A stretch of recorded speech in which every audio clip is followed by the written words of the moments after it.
that farewell.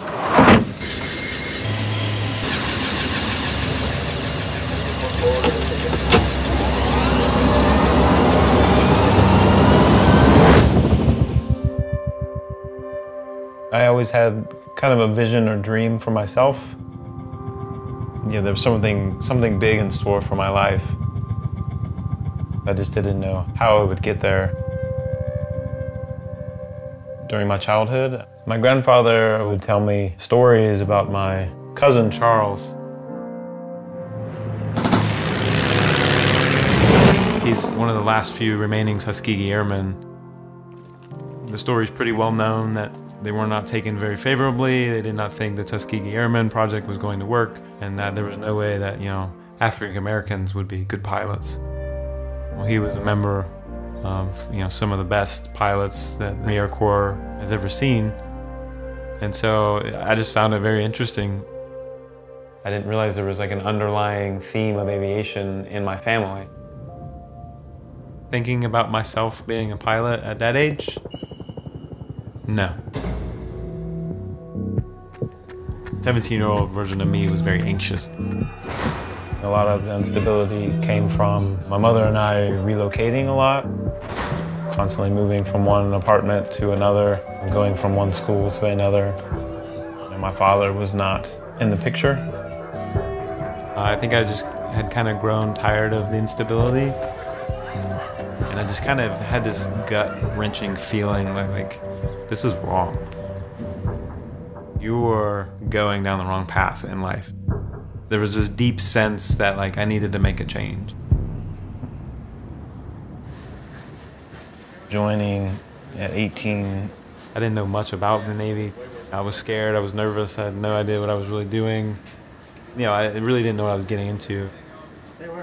When I enlisted, the Navy recruiter offered this job as an aircraft electrician, and I was like, hey, maybe this will work out for me. I remember checking into my first squadron as an electrician, and I walked into the hangar bay, and I just remember kind of the smell of the jet fuel and the oil and the grease. I knew I was where I was supposed to be.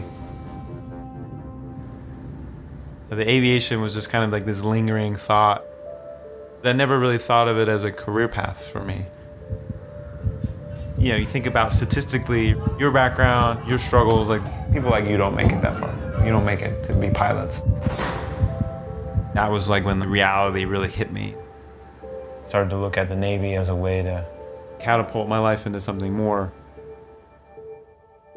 I saw an opportunity, and I was like, there's the next big step for Aric McGee.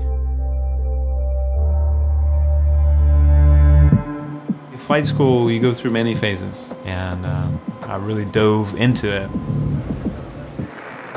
It's designed to be very fast-paced and arduous, and to get you in, get you through, and you have to learn a lot in a very short amount of time.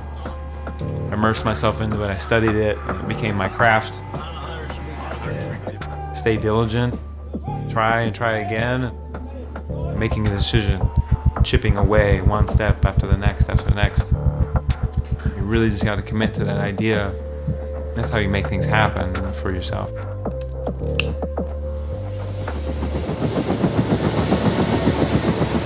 Fast forward a few years, here I am today flying MH-60 Romeos for a living.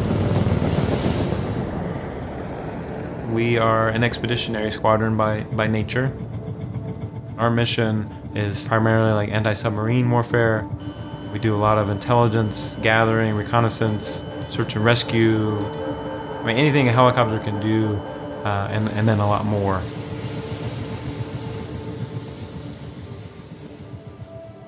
Having served for 17 years now, I've gone through stages where the initial time in my service was more about me.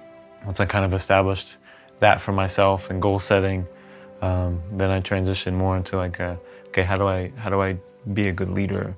How do I set a good example for other people to follow? Because I think all of us should have desires and goals that lead us in our growth, in our relationships. What you do is not only for yourself, is for your family,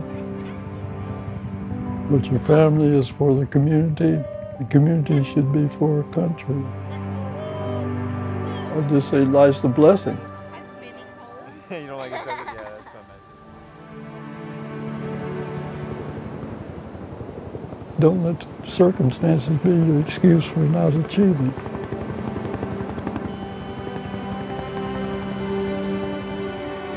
My name's Aric McGee, and I'm a pilot in the United States Navy.